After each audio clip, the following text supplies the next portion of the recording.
Back to my channel to a new blog. আশা করি তোমরা সবাই খুব ভালো আছো।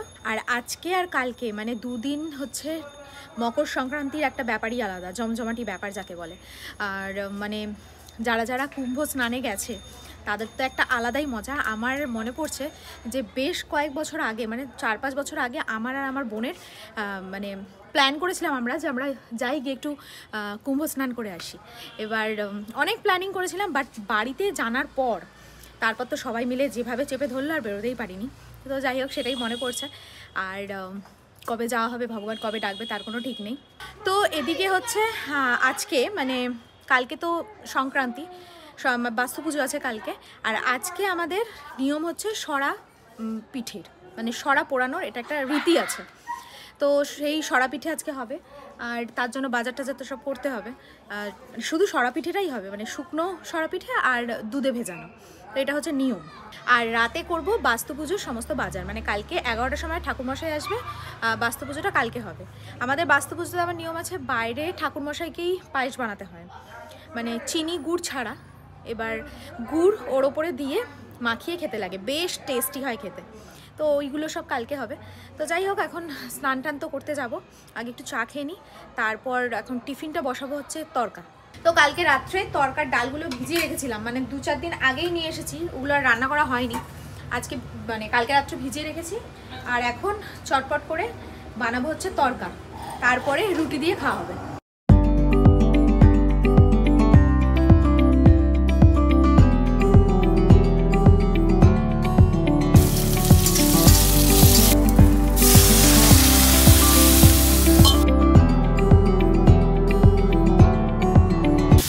সাদা তেলেই রান্নাটা করছি, কারণ সর্ষের তেলও একটু ভারী টাইপের, তাই সর্ষের তেলও খাচ্ছি না, সাদা তেল দিয়েই তরকাটা করছি। কারণ সর্ষের তেল দিয়ে তরকাটা করলে না বেশি ভালো হতো, বাট কোনো উপায় নেই।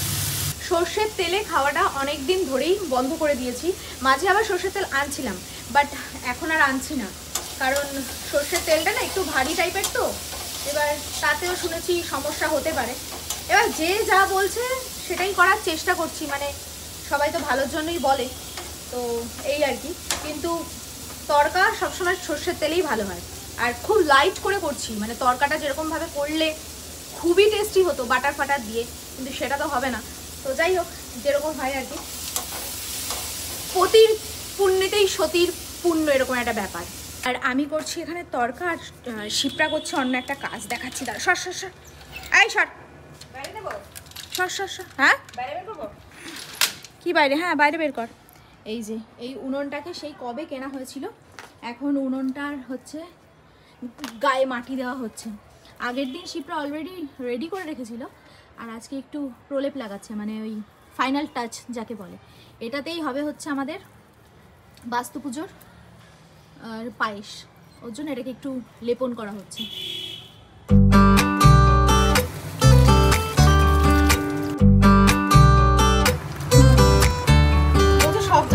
সুব্রতর টিফিনটা পাঠিয়ে দিয়েছি দোকানে, আর আমি এখন টিফিনটা করে তারপর যাব।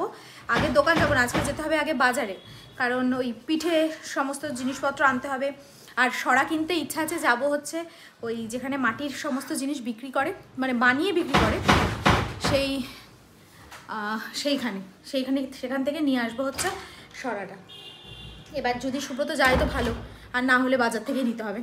তো যাই হোক, চটপট করে টিফিনটা সেরে ফেলি। আর এই হচ্ছে তরকার লুক, আর এত ইয়ামি হয়েছে খেতে, মানে অল্প তেলের রান্নাবাড়িও এত সুন্দর হয়, কিন্তু একটু বেশি করে কষাতে লাগে, অনেকটা টাইম দিতে হয়। এই যা আমরা অলরেডি 3 জন বেরিয়ে পড়েছি, মানে জয় চলে যাচ্ছিল বাড়িতে, তারপরে আমরা বললাম যে চল একটু ঘুরেই আসি।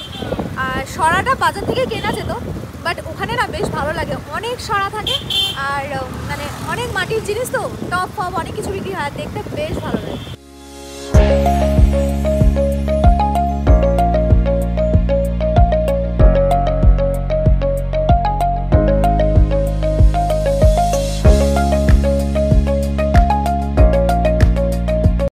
সরা নিয়ে তো বাড়ি আসলাম, আর বাড়ি এসে দেখি এক কাণ্ড ঘটেছে জানো। এই দেখো, এখানে লাটু, নিউ, ছোটু সবার মুখের অবস্থা দেখো। ঠাম্মু এই যে মুখের মধ্যে সব কালি দিয়ে দিয়েছে, দিয়ে তিলক বানিয়েছে। কেমন লাগছে তোমরা একটু জানিও তো। এই দেখো লাটুর মুখটা, এই এখন মুখ ধোয়া হয়নি, এই একজন। আর ছোটুকে দেখো, এই যে আমার মনে হয় ছোটকেই মোটামুটি ভালো লাগছে, কিন্তু এই যে ঘেটে গেছে। তো যাই হোক একে, আর এদিকে নিউকে দেখো। নিউ, ই বাবা, নিউ মুখটা দেখি, নিউ দেখি দেখি, ই বাবা সারা মুখে কালি করছে। এদিকে কালি মুখ হয়েছে কেন? মুখ কালি করে আছিস নাকি কেন? ই বাবা কি অবস্থা দেখো, ই মা পুরো বেকা গেছে। হায় হায় হায় হায়। তো এদিকে লাঞ্চ থালি সাজানো হলো উচ্ছে সিদ্ধ, ডাল সিদ্ধ, ডাল সিদ্ধ না ডাল শুকনো, স্যালাড আর ভোলা মাছ দিয়ে। তো এদিকে সন্ধ্যাবাতি তো দিয়ে দিলাম, মানে আজকে আর কালকে তো একটু একটা আলাদাই মানে হই হই ব্যাপার। এখন যাব বাজারে পুজোর বাজার করতে, মানে বাস্তু পুজোর বাজার করতে। বেশি কিছু না, অল্প অল্প সব কিছু, বাস্তু পুজোতে বেশি কিছু লাগে না। আর এখানে হবে হচ্ছে পিঠে, দাঁড়া দেখাই খোলাটা, তোমাদের তখন দেখিয়েছিলাম কি জানি, যাই হোক মনে নেই, এখন একবার দেখিয়ে দিই। এই যে এই খোলাটা আমার জন্য ছিল, সব বিক্রি হয়ে গেছে, আর এই দুটো ছিল। তো এইটা, আর এর মধ্যে রয়েছে গুড় আর চালের গুঁড়ো, এই যে ভেতরে গুড় আর চালের গুঁড়ো রয়েছে, আর এই হচ্ছে খোলা। আর দুধটাকে ফ্রিজে রেখেছি এখন। তো এগুলো এখন এখানে থাক, আগে একটু চাটা খেয়ে নিই। আর আমাদের আবার জানো তো কালকে সকালবেলা মানে অনেক ভোরে সূর্য ওঠার আগে ওই আজকে যে পিঠের গুঁড়ো মানে চালের গুঁড়ো আর গুড় এগুলো দিয়ে বাস্তুতে দিতে হয়, মানে এটা একটা নিয়ম আছে, অনেক ভোরে দিতে হয়। তো ওটা তো আগে মা করতো, আর এখন যেহেতু ঠান্ডাকাল আর মা সকালে ওঠে মানে উঠতে পারে না আর কি। তো আমি ভেবেছি কালকে আমি সকালবেলা এমনিতেই ভোরবেলা উঠে বাইরে ঝাড়টার দিয়ে সকাল সকাল স্নান করে নেবো, মানে কুম্ভ স্নান না করতে পারি, বাড়িতে গঙ্গা জল দিয়ে একটু স্নান করে নেবো, ইচ্ছা আছে, দেখা যাক কী হয়। আর ভোরভোরই করার ইচ্ছা আছে। আর ঠিক তখনই স্নান টান করে উঠে একদম সব জায়গায় পিঠে দিয়ে দেবো, মানে যেটা নিয়মটা আর কি। তো দেখা যাক, ইচ্ছা তো আছে। তো এদিকে এখন দুধ জাল হচ্ছে, যেহেতু দুধ মানে সরা পিঠে শুকনো প্লাস দুধে ভিজানো এই দুটোই হবে। তো এর জন্য দুধের মধ্যে দেওয়া হবে সরা পিঠে, আর এটা তার জন্য জালে বসেছে। আর এদিকে সাইডে একটু পরে হবে সরা পিঠে, মানে পিঠেগুলোও তৈরি করতে হবে, তারপর তো দুধে, তো দুধটাকে জাল হয়ে নিক।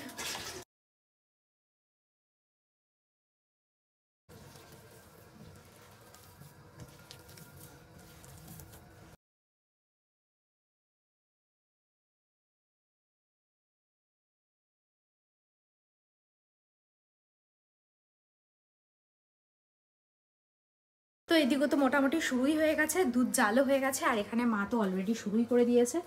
এই যে এখানে ব্যাটারটা রেডি হচ্ছে, মানে পিঠের ব্যাটারটা। এদিকে দুধের মধ্যে দিয়ে দেওয়া হচ্ছে গুড়, এই যে গুড় দেওয়ার পর এই যে দুধের কালারটা দেখেছো পুরো চেঞ্জ হয়ে গেছে কিন্তু। এই হচ্ছে একদম লাইট মিষ্টি যাতে হয় সেইভাবেই গুড় দেওয়া হয়েছে। ওই জম মিষ্টি তো ভালো লাগে না একদম খেতে, আর সেটা তো শরীরের পক্ষেও ভালো না, আর লাইটটা বেশ ভালো লাগে খেতে।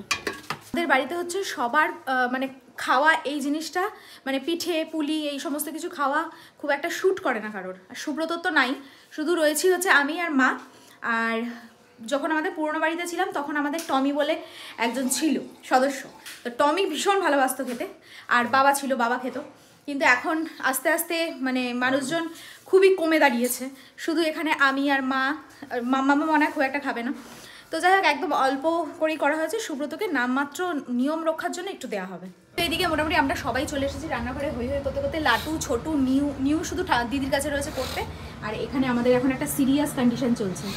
সিরিয়াস বলতে এই যে সরাটা বসানো হয়েছে এটা তো এখন গরম হবে, এবার যতক্ষণ না ঠিকঠাক গরম হচ্ছে, ঠিকঠাক পজিশন মতো আসছে, ততক্ষণ একটু টেনশনের ব্যাপার। তো এদিকে এখন বসে যাচ্ছে এই যে পিঠের ব্যাটার দিয়ে দেওয়া হলো, আর এখন এটাকে পুরো ঢাকা চাপা দিয়ে দেওয়া হবে এই সরার ঢাকনা দিয়ে। এরপরে দেওয়া হবে এর মধ্যে জল দিয়ে দেওয়া হলো। আর আমাদের অলরেডি ওখানে অনেকগুলো উঠে গেছে, উঠে এই দেখো কি সুন্দর উঠেছে দেখো, আর একদম টোকা টোকা ফোলা ফোলা, ওগুলো সব দুধে চলে গেছে। যেগুলো অলরেডি 10-15টা উঠে গেছে ওগুলো সব দুধে গেছে। এই যে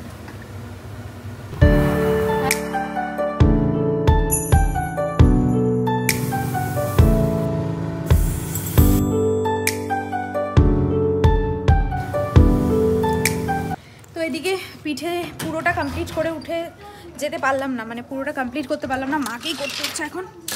আর এখন যাচ্ছি হচ্ছে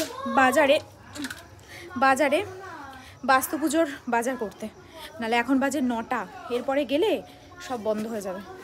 তো চলো। এদিকে ফলের বাজারে দেখা যাক কি কি ফল নেওয়া যায়। দুটো দিলেই হবে। আর হচ্ছে শশা। শশা কটা দেবো? দুটো দেবো? হ্যাঁ দাও দেখি। এই হচ্ছে শাকালু, শশা। প্যারা লাগবে না, আর খেজুর। এই কটা হলো? খেজুর নিয়ে 4 রকম। আঙুর টাঙুর কিছু দেবো? আঙুর, কলা? আঙুর দিয়ে দাও করে। এই হয়ে গেছে ফলের বাজার, কারণ ফল খাওয়ার বাড়িতে কেউ নেই, ঠাকুরকে দিয়ে সেগুলো সব গরুকেই দিয়ে দিতে হবে প্রায়। 5 মোমবাতি আর ধূপকাঠির প্যাকেট একটা, আর হচ্ছে তোমার ওই কর্পূর, ওই যে গোটা কর্পূরগুলো, না না ওই যে, হ্যাঁ 2-3টে দিয়ে দাও। আর হচ্ছে সেই ক্ষণ, যেই ক্ষণে দেখে চেনা খুবই মুশকিল কোনটা ভালো কোনটা খারাপ। তো যাই হোক, একটা নেব, কোনটা ভালো হয় দেখা যাক। পাটালি কোনটা ভালো হবে গো দাদা? হ্যাঁ একটা দাও তো ভালো দেখে। তো এদিকে বাজার টাজার করে তো সব নিয়ে আসলাম, আর দেখলেই কি কি নিয়েছি, আর সব কিছু তো দেখানো সম্ভব না কারণ বাজারে তো একটু ভিড় আছেই। তো এদিকে ফুলের মালা টালা সব নিয়ে চলে এসেছি। এই যে এখানে মালা, এখানে ফুল টুল দুধ টুধ সব নিয়ে এসেছি। এখন একে একে সব এখানে রাখবো। কালকে পুজোর সময় তোমরা দেখতে পাবে যে আমাদের বাস্তু ঠাকুর কিভাবে সাজানো হয়, ঠিক আছে? তো সেটা তোমরা কালকে দেখতে পাবে। এখন জিনিসপত্রগুলো এখানে সুন্দর করে সাজিয়ে রেখে দিও। আর একটা কথা, সেটা হচ্ছে ফল বেশি নিইনি। সত্যি কথা বলতে কি, ভগবানকে যতই অর্পণ করো না কেন, তারপরে ভাবতে লাগে যে সেই জিনিসগুলো কি করব। এবার সেগুলো তো পুরোপুরি ওয়েস্ট হয়ে যায়, কত মানুষকে দেওয়া যায়। আর প্রত্যেকটা বাড়িতে জানি না তোমরা ফলো করবে, মানে আমার তো সেটাই মনে হয়, ফল প্রসাদ দেখলে আর কারোরই ভক্তি মানে সেরকম একটা লাগে না। এটা সত্যি কথা, মানে একদম বাস্তব কথা। তো তার জন্য ফল বেশি নেওয়া হয়নি, একদম সামান্য। আর এই যে এখানে সব, আর বাস্তব পুজোতে না সেরকম কিছু লাগে না। এই ফল গুড়, এখানে সমস্ত দশকর্মা, দুধ, আর এখানে রয়েছে ফুল। এই ফল ফুল বলছি, তার ফল গুড় এগুলো সব এখানে রয়েছে। এখন যাই দেখি একটু পিঠেটা বানিয়ে নিই, কারণ অনেকক্ষণ থেকে মা হচ্ছে গিয়ে পিঠেটা করছে, কোমর টোমর ধরে গেছে, এরপর তো রেগে যাবে প্রচণ্ড। তো যাই একটু হেল্প করি। তো এদিকে মা তো অনেকক্ষণ ধরে করছিল, কোমর টোমর সব ধরে এসছে, আর একভাবে টানা না করা যায় না। আমাদের বৈদ্যপুরে করতাম বসে, আর এখানে তো বসে করার উপায় নেই, আর এখানে তো দাঁড়িয়ে করতে লাগে, তাই পা কোমর ধরে আসে। তো এদিকে যে কটা বাকি ছিল, মানে অল্প কটাই, হয়তো হার্ডলি 6-7টা হবে, তো সেগুলো আমি করে ফেললাম। আর আমি ভাবছিলাম যে আমি করব, কীরকম কি হবে, কিন্তু না, ব্যাটারটা মা গুলিয়ে দিয়েছে, একদম ঠিকঠাক সুন্দর পারফেক্ট উঠেছে। মানে যখন পিঠে বলো কোনো জিনিস বলো করলে পরে এত সুন্দর হয় না, তখন মনটা এত বেশি ভালো হয়ে যায়। আর এই এখন লাস্ট, মানে লাস্ট যেটা হবে সেটা এখন দিয়েছি, এই যে সব শেষে এটা এখন উঠবে। এই হচ্ছে আমার পিঠেগুলো, আর এগুলো হচ্ছে সব মা বানিয়েছে, এগুলো সব মা, আর এই সাইড দিয়ে যেগুলো আছে সব আমার। সমস্ত পিঠে পিঠে কমপ্লিট। এখন একটু সোয়েটারটা গলিয়ে যাই দোকানের দিকে, সুব্রত আবার বাড়ি আসবে, তো চালটা আমার আনা হয়নি, গোবিন্দভোগ চালটা, তো সেটা নিয়ে একবারে আসবো বাড়িতে। তো এদিকে পিঠে পিঠে তো সব কমপ্লিট। এই যে ফুল পিঠের কোর্স দেখো, এই হচ্ছে শুকনো, অল্প বিস্তর শুকনো রাখা হয়েছে, আর কিছুটা দুধে ভেজানো, এই হচ্ছে সরা পিঠে, ঠিক আছে? তো যাই হোক, এখন এদিকে সব পরিষ্কার পরিচ্ছন্ন করে নিয়েছি। তো এদিকে সব পুরো জায়গাটা মেসি হয়েছিল, একদম অবস্থা খারাপ ছিল, কারণ ওই চালের গুঁড়ো টুড়ো সব ছিটে ছুটে গেছে। এদিকে সব একদম পরিষ্কার করে নিয়েছে, একদম ঝাঁকাঝাঁক। তো এখন খাওয়া দাওয়া করবো, খাওয়া দাওয়া করে ব্লগটাকে শেষ করব। কালকের ব্লগ স্টার্ট হবে অনেকটা সকালে, মানে সেই ভোরবেলা। তো এদিকে বাজলো এখন 11:15, আর সব কাজ কমপ্লিট করে ফেলেছি। মানে আমি না এসে বসে ফোন দেখছিলাম, তারপর ভাবলাম যে না, বসে বসে ফোন দেখে টাইম ওয়েস্ট করে লাভ নেই, তাড়াতাড়ি করে কাজগুলো সেরে ফেলি যাতে তাড়াতাড়ি হয়ে যায়। তো যাই হোক, সব কাজ তো কমপ্লিট হয়ে গেছে, আর এখন নিয়ে বসেছি পিঠে, মানে দুধে ভেজানো যে পিঠে, তো ওটা নিয়ে এখন খাবো। কারণ আজকের দিনটা খেয়ে নি বাপু, বলা তো যায় না। আজকের কথা আমরা আজকে বলতে পারছি, কালকে কি হবে সেটা বলা খুবই মুশকিল। তো ভাই মানে আত্মাকে আগে দিয়ে নিই, ওই হচ্ছে ব্যাপার। আর কালকে সকালবেলা উঠতে হবে অনেকটা ভোরে, কারণ সূর্য ওঠার আগে আমাদের ওই সমস্ত নিয়মগুলো করতে হয়, তো সেটা তো আমাকেই করতে হবে। মা অত সকালে উঠতে পারবে না বলেই দিয়েছে, তো এর জন্য ওই চাপটা আমার। আর বাইরে ধোয়া টোয়া সবগুলো করে রাখবো, নাহলে ঠাকুর বানাতে পারবে না, সীমাদি আস্তে আস্তে অনেকটা বেলা হয়ে যায়, আর তার মধ্যে যদি ঠাকুরমশাই চলে আসে একটু চাপ হয়ে যাবে। তো যাই হোক, আজকের ব্লগটা কেমন লাগলো অবশ্যই কমেন্ট সেকশনে জানিও। আর যদি কিছু ভিডিওটা ভালো লেগে থাকে then do like, comment, share and subscribe. দেখা হচ্ছে নেক্সট ব্লগে। ততক্ষণের জন্য খুব ভালো থেকো, সুস্থ থেকো, আর অবশ্যই ওইটা মিটের সাথে থেকো। সো চলো আজকের মতো টাটা, বাই, গুড নাইট।